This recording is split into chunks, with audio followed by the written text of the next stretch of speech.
40 anos, um grupo de pesquisadores se dedica a visitar as mesmas áreas de floresta intacta em lugares remotos da Amazônia. A cada expedição, eles recorrem à rede de captura, tiram as medidas, anilham e devolvem as aves na natureza. A pesquisa de longo prazo revela dados consistentes que ligam alterações nas aves da região com as mudanças climáticas. –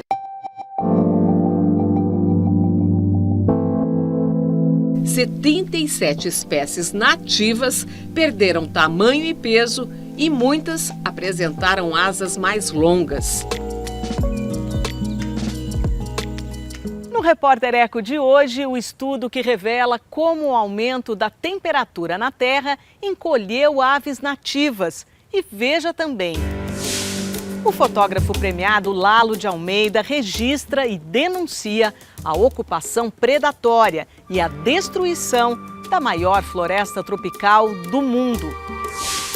E ambientalistas se unem aos pesquisadores para criar um novo sistema de alertas e combater o desmatamento da Mata Atlântica até em fragmentos bem pequenos.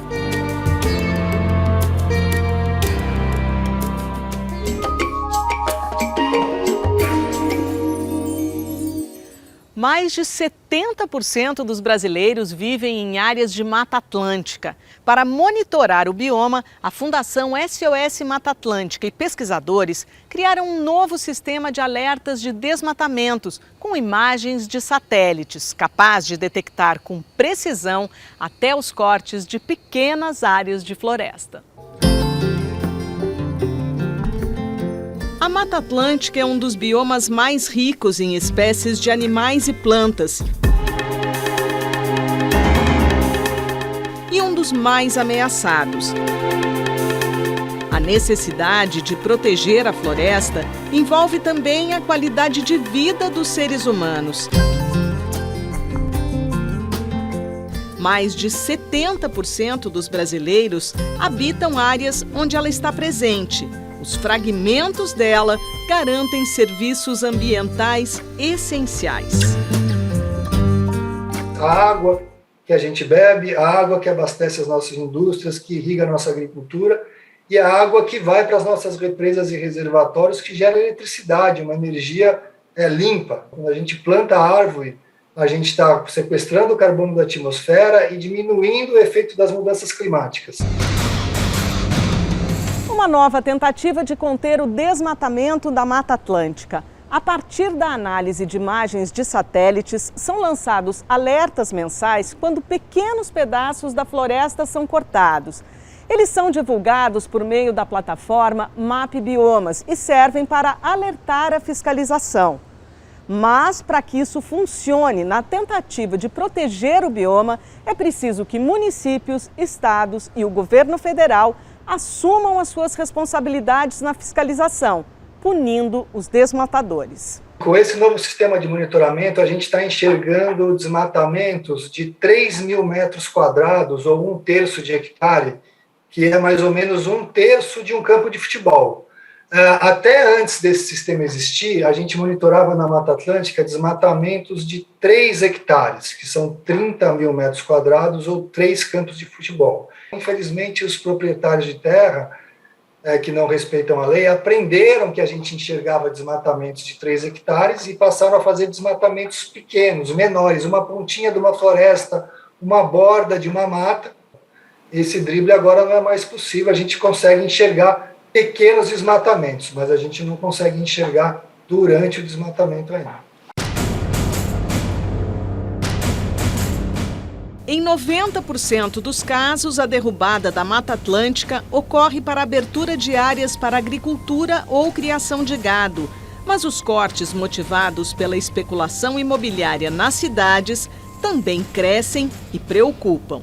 Na bacia do Tietê, a gente pegou um padrão que 1/3, quase 30% dos alertas são em área urbana, principalmente aí em volta das cidades, onde a gente está perdendo floresta para colocar prédios, infraestrutura, enfim, coisas que fazem parte das cidades. O que a gente está perdendo? Matas que foram regeneradas ou florestas que são aquelas quase primárias, que têm árvores muito antigas?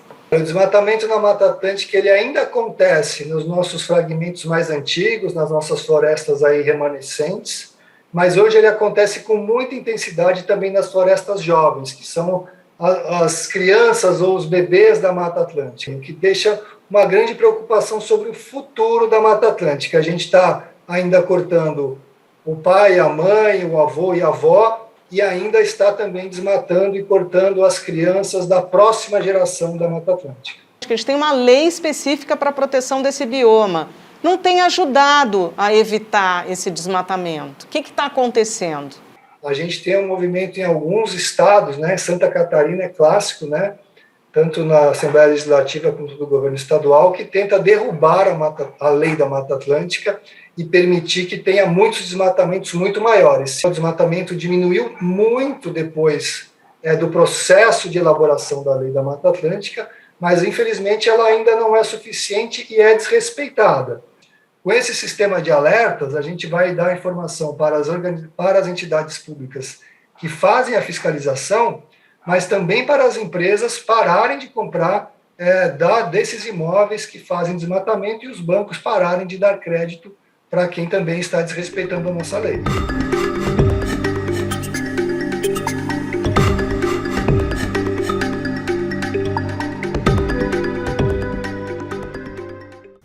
E agora as notícias socioambientais em destaque. Relatório sobre mudanças climáticas e impactos na saúde humana traz propostas para mitigar o problema nas Américas. O documento da Rede Interamericana de Academias de Ciências propõe a colaboração entre sistemas de saúde dos países e combate às desigualdades sociais, como ações para enfrentar os efeitos do aquecimento global.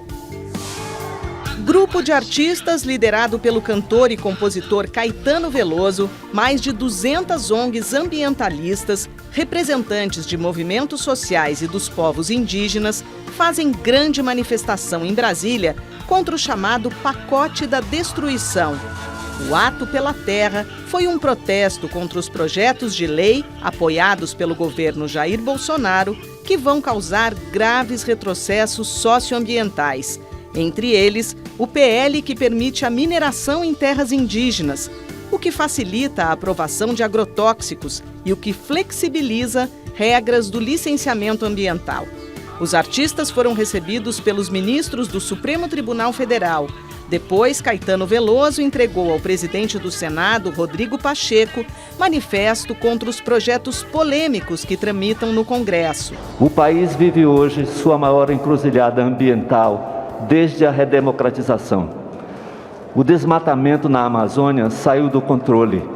A violência contra os indígenas e outros povos tradicionais aumentou. E as proteções sociais e ambientais construídas nos últimos 40 anos vêm sendo solapadas. Se aprovadas, essas proposições poderão facilitar o desmatamento, permitir a mineração e o garimpo em terras indígenas e desproteger a floresta contra a grilagem e os criminosos. O Ato pela Terra foi encerrado com show dos artistas em frente ao Congresso Nacional. Minutos após o protesto e passando por cima do apelo dos manifestantes, a Câmara, sob o comando do deputado Arthur Lira, aprovou o requerimento de urgência do projeto de lei que libera o garimpo em terras indígenas, incluindo áreas habitadas por povos isolados. Em vitória do movimento indígena e derrota do governo Bolsonaro, a segunda turma do Supremo Tribunal Federal negou o pedido do município de São Félix do Xingu, no Pará, para anular o decreto de homologação da terra Apitereua, do povo Paracanã. O STF ainda não decidiu sobre a retirada de invasores da área indígena. Em São Paulo, o Itaú Cultural apresenta a exposição Amazônia, o processo de criação de Sebastião Salgado. A mostra reúne fotos da produtora e curadora da exposição no Sesc Pompeia, Lélia Vanik Salgado, do jornalista Leão Serva, diretor de jornalismo da TV Cultura, e do fotógrafo Everton Balardim. Durante 7 anos, eles registraram as viagens do fotógrafo e o convívio com os povos indígenas. A exposição fica até 29 de maio no Itaú Cultural da Avenida Paulista. A entrada é gratuita. Continue com a gente para ver daqui a pouquinho aqui no Repórter Eco. A imagem em defesa da floresta. O premiado fotógrafo Lalo de Almeida dedica parte da carreira ao registro da ocupação predatória que ameaça a Amazônia e os povos indígenas que vivem ali.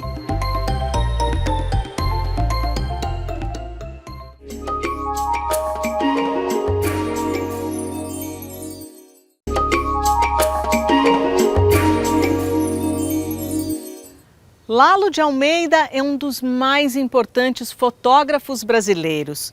Com uma sensibilidade rara e muito cuidado na hora de fotografar, ele documenta e denuncia os impactos ambientais na Amazônia.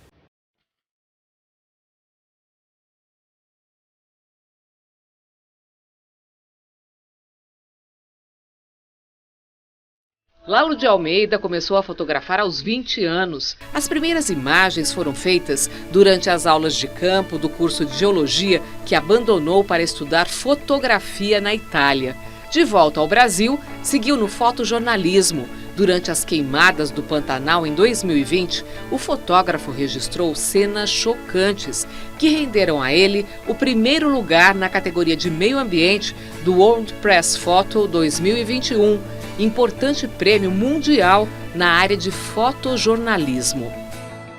E na última vez que a gente foi ali para a região da Serra do Amolar, a gente pegou talvez o incêndio mais feroz que eu vi, que foi um incêndio numa fazenda, uma fazenda que inclusive é quase toda dedicada à preservação, e o fogo passou com tanta intensidade naquela região que quando no dia seguinte que a gente visitou essa área queimada, depois do fogo, que durante o fogo a gente não conseguiu nem sair da sede da fazenda.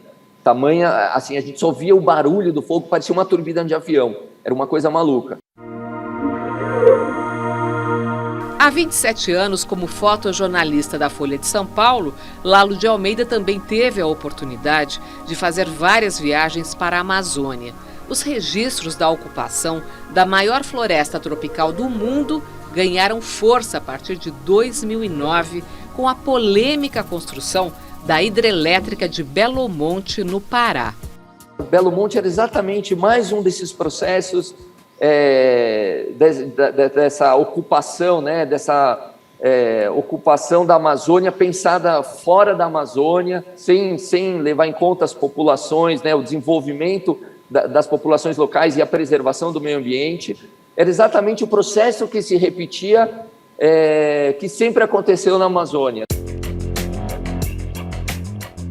A partir daí, Lalo de Almeida dedicou parte do seu tempo a documentar a ocupação predatória da floresta. Registrou a Transamazônica, o garimpo ilegal no Rio Tapajós e os impactos nas terras indígenas. A série de fotografias ganhou o nome de Distopia Amazônica. A grande parte dos brasileiros ainda vê a Amazônia como um lugar distante, quase como uma colônia fornecedora de matérias-primas, sabe, para o resto do Brasil. Quer dizer, o que a Amazônia fornece para o resto do Brasil, né? Madeira, minério, energia, e tem essa relação muito distante. A grande maioria do Brasil, eu acho que vê ainda a questão do meio ambiente e tal como um certo tipo de obstáculo para o desenvolvimento. É um modelo de ocupação violento, predatório. Você tem aí mineração, garimpo ilegal, você tem as madeireiras colocando fogo na Amazônia, você tem os grileiros. O que mais te chocou nesse trabalho que você pôde registrar pelas suas lentes? Tudo é horrível, né? Assim, toda essa destruição é um negócio que te choca. Mas eu acho que o que mais me perturba é ver como esse é um processo contínuo, onde você não vê assim, algum tipo de freio. Assim, você só vê a coisa aumentando. Eu estou fotografando isso há muitos anos. Então, desde 2009, muito intensamente. Já são 13 anos. E a sensação que eu tenho é que as coisas só pioram. E agora, como é que você mostrou o lado dos povos da floresta, dos povos indígenas, por exemplo? Como é que eles estão conseguindo se defender dessas invasões? Isso é a única coisinha que me dá um pouco de esperança. Porque eu acho que as populações indígenas hoje, são eles que estão defendendo a floresta hoje. Assim, basta você olhar as fotos de satélite, né? Quando você vê naquele mundão de área desmatada, você vê uns mosaicos preservados, é território indígena. São os indígenas que, de alguma forma, estão resistindo a essa ocupação predatória da Amazônia, né? Eu acho que eles são a resistência, na verdade. Com Distopia Amazônica, o fotógrafo ganhou recentemente o prêmio Eugene Smith. É o segundo brasileiro, depois de Sebastião Salgado, a receber este reconhecimento internacional. O prêmio, de uma certa forma, dá uma luz, né, o assunto Amazônia, para uma audiência maior, uma audiência internacional, porque eu realmente acredito que se alguma coisa, algum tipo de influência nesse governo for acontecer, vai vir de fora, das pressões de fora. Então, dos governos, dos investidores e tal. Para encerrar, Lalo, Distopia Amazônica segue? Você vai voltar para a Amazônia para seguir registrando a situação da floresta?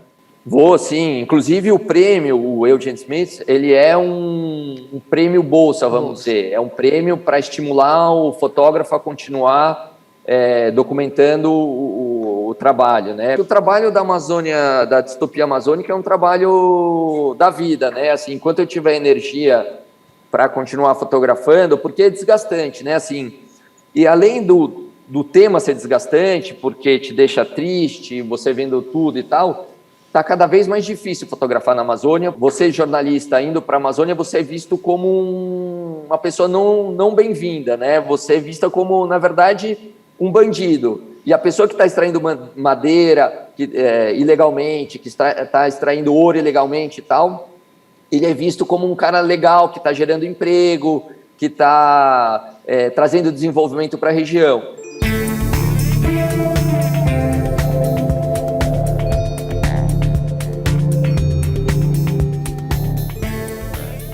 E vamos juntos ver a seguir aqui no Repórter Eco. Estudo científico revela que o aquecimento global pode ter reduzido o peso de aves da Amazônia.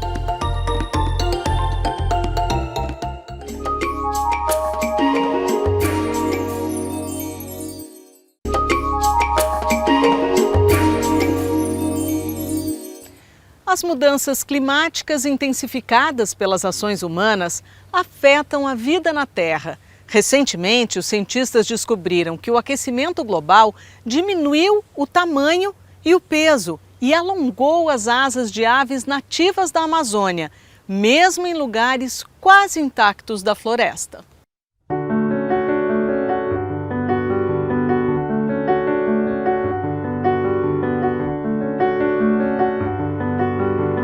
Há 40 anos, um grupo de pesquisadores se dedica a visitar as mesmas áreas de floresta intacta em lugares remotos da Amazônia. A cada expedição, eles recorrem à rede de captura, tiram as medidas, anilham e devolvem as aves na natureza. A pesquisa de longo prazo revela dados consistentes que ligam alterações nas aves da região com as mudanças climáticas.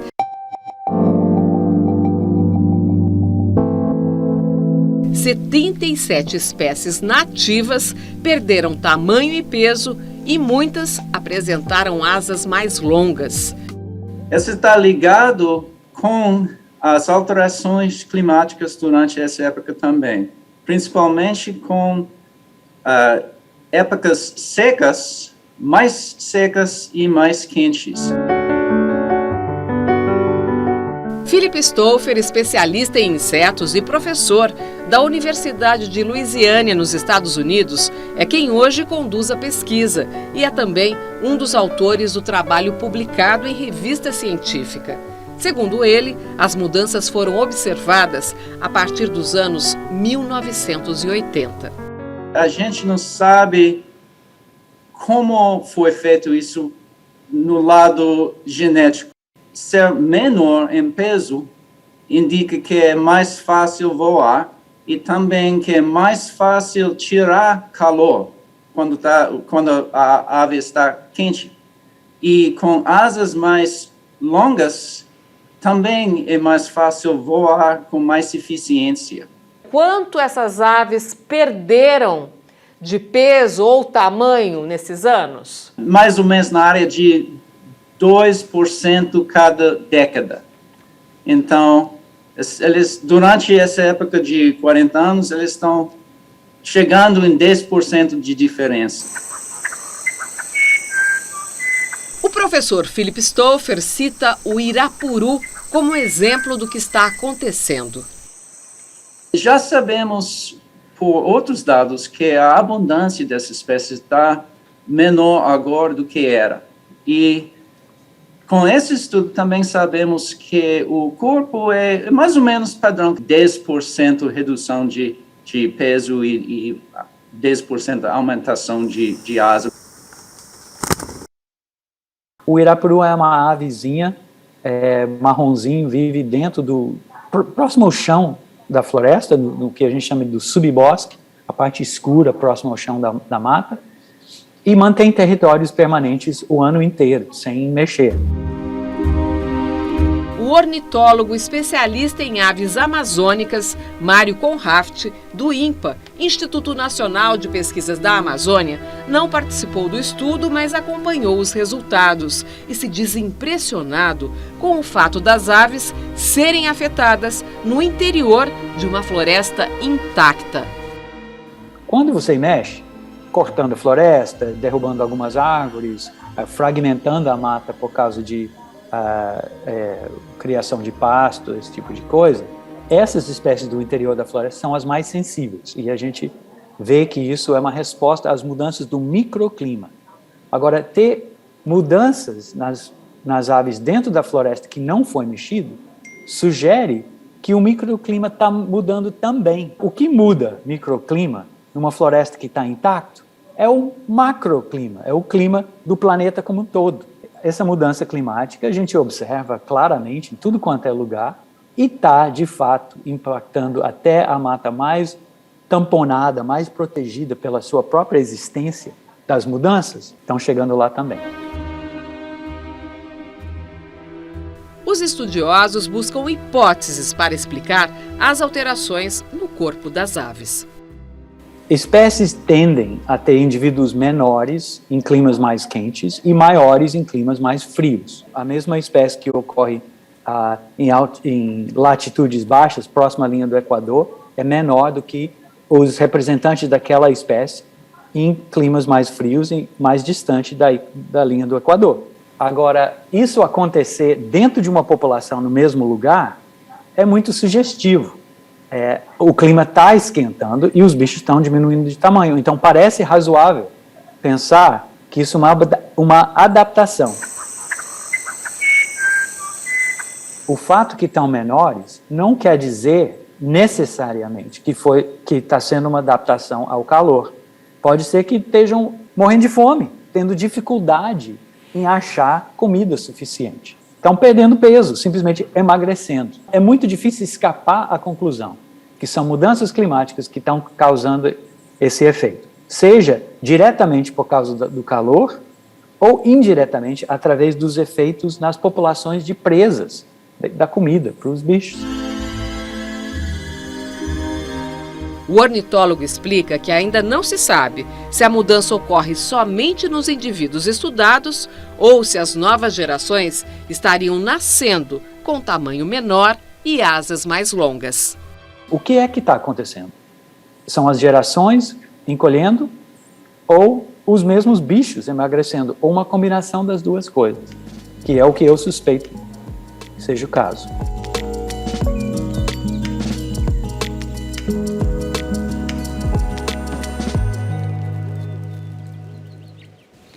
Olha, mais uma vez a gente vê os impactos das mudanças climáticas nos seres vivos, o que indica que as nossas formas de produzir e de consumir não andam muito bem, não. O bonito disso é a tentativa de adaptação das aves, uma prova que a vida sempre tenta encontrar novas formas de continuar existindo. O Repórter Eco fica por aqui, mas já já a gente se encontra de novo trazendo o melhor dos temas socioambientais, especialmente para você.